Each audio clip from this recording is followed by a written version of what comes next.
হে বন্ধু, জীবন যদিও ছোট, অত্যন্ত গুরুত্বপূর্ণ।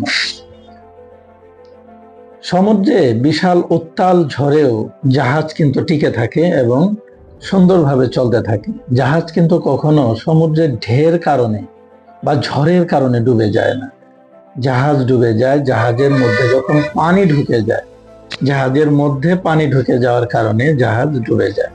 এরকম আমাদের জীবনটাও এরকম। আমরা যে সমাজে বসবাস করছি, চারপাশে প্রচুর নেতিবাচকতা।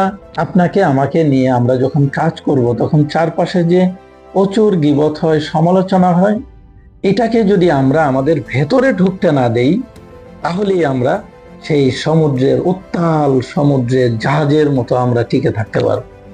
আর যদি আমরা চারপাশের সমালোচনা, তিরস্কার, আমরা যদি এগুলোকে আমাদের ভেতরে ঢুকাই, নেতিবাচকতা, মিথ্যা, এগুলোকে যদি আমরা আমাদের ভেতরে ঢুকাই, তাহলে কি হবে?